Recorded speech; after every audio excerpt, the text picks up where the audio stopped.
All right, what's up guys? I just want to do a quick update video today. If you watched one of my previous videos, I mentioned that the market is high for selling right now still, and I'm right side up on my lease. I could actually stand to make some money, and I've kind of reached the end of the road with the Ram. I love the truck. I can't really see myself producing much more content with it because it's already at where I want it to be. I don't really want to do anything else to it.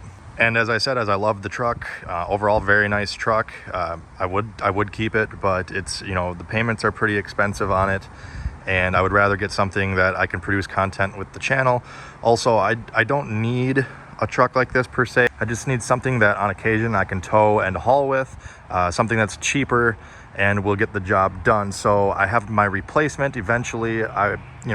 Don't get mad at me.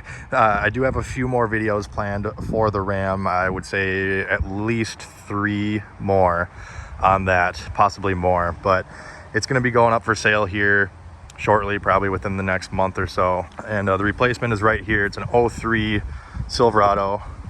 Don't hate me, diehard Ram guys. I love my Rams as well, but in the price range I was looking for, in the year range I was looking for, the Chevy is the best bet because I wanted a full crew cab, and in the early to mid 2000s, Dodge only had the quad cab unless you go for the mega cab, which those are a little bit more rare to find.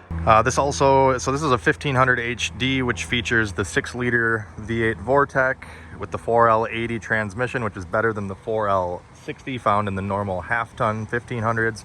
It's got 8-lug axles. It's essentially the old 2500 truck before they switched to the 2500 HD, and I still get the 6.5-foot bed, as where with the Dodges, if you get a quad cab, you only get a 6'4" bed. So I really want to be able to fit like my 4-wheeler in the back there, shut the tailgate, and still be able to tow something. So this thing will do just what I need it to do. I've got plenty of content planned for this thing. It's in pretty good shape. It's actually very clean, hardly any rust at all, which is really hard to find here in Minnesota. I mean, there's like the tiniest bit starting there on the bottom pinch weld, but rockers and everything great shape, frames in good shape, leather.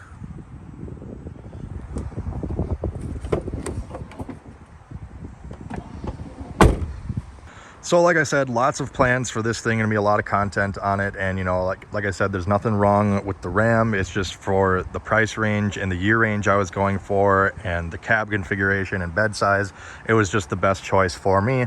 Plus parts are a dime a dozen.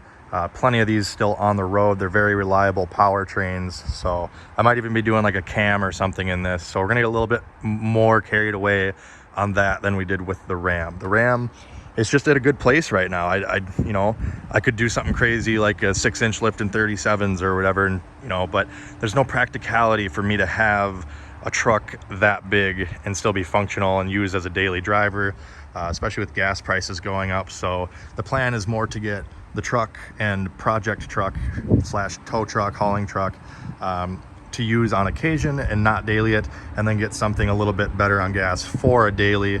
I don't know what I'm gonna get yet for a daily. And then eventually after I get the daily, I would also like to get some sort of like race car build. Now obviously there's no comparison between the interior, or anything on these trucks between the Ram and the Silverado. The Silverado's 18 years old. I know that I'm not getting as nice and big and comfy of an interior. It's not as fancy a gadgets and stuff, but like I said, I just need something realistically to tow a camper and my 4-wheeler a couple times per year. I don't have anything, really heavy. There's no reason that I need to have all of this in a truck when I'm not going to be dailying a truck since gas prices are going up. So that's kind of where I'm at. There's absolutely no comparison. It's just kind of a what you get is what you get thing, and I know what I'm doing going into it, what to expect and all that. I'm definitely going to miss all of this stuff, but it's just a smarter financial choice right now. So we will have more content coming. It's just kind of getting to the end of the road with the Ram, unfortunately. Like I said, it's in a good spot. I like it. I'm just gonna make some money off of it and carry on with new projects. But I just want to thank all of you that came for the Ram content, and apologize that I can't really do much more with it. functionality wise anyways. That about wraps it up for this one, guys. Hopefully see you on future videos with the Chevy build here, and hopefully you're not too upset about this. Still got nothing but love for the Ram family. So thanks for watching, guys. Comment, like, subscribe, and we'll see you on the next one.